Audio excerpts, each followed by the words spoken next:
ಗ್ರಾಮ ಪಂಚಾಯಿತಿಯ ನಿರ್ಲಕ್ಷ್ಯ. ರಾಷ್ಟ್ರೀಯ ಹೆದ್ದಾರಿ ಮೇಲೆ ಹರಿಯುತ್ತಿದೆ ನೀರು.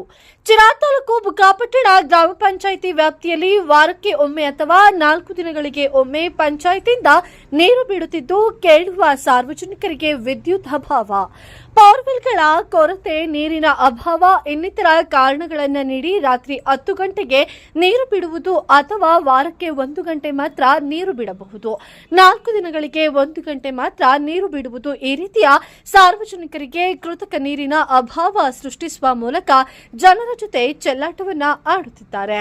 ಗ್ರಾಮ ಪಂಚಾಯಿತಿ ಸಿಬ್ಬಂದಿ ಬುಕ್ಕಾಪಟ್ಟಣ 5 ಮತ್ತು 3ನೇ ವಾರ್ಡ್ಗೆ ನೀರುಣಿಸುವ ರಾಷ್ಟ್ರೀಯ ಹೆದ್ದಾರಿ 234 ಪಕ್ಕದಲ್ಲಿರುವ ಬೋರ್ವೆಲ್ನಿಂದ ನೀರು ಧಾರಾಕಾರವಾಗಿ ಹರಿದು ಹೋಗುತ್ತಿದ್ದರೂ ಸಹ ಅದನ್ನು ನಿಲ್ಲಿಸುವ ಮತ್ತು ಸರಿಪಡಿಸುವ ಗ್ರಾಮ ಪಂಚಾಯಿತಿ ಮುಂದಾಗಿಲ್ಲ.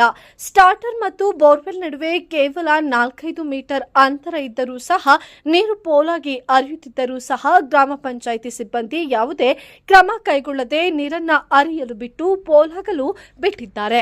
ನೀರು ಕೇಳಿದ ಗ್ರಾಮಸ್ಥರಿಗೆ ಈ ರೀತಿ ನೀರನ್ನ ಪೋಲ್ ಮಾಡುತ್ತಿರುವುದು ಎಷ್ಟರ ಮಟ್ಟಿಗೆ ಸರಿ ಎಂದು ಸಾರ್ವಜನಿಕರು ಆಕ್ರೋಶವನ್ನ ವ್ಯಕ್ತಪಡಿಸಿದ್ದು ಅಧಿಕಾರಿಗಳಿಗೆ ಇಡೀ ಶಾಪವನ್ನ ಹಾಕುತ್ತಿದ್ದಾರೆ.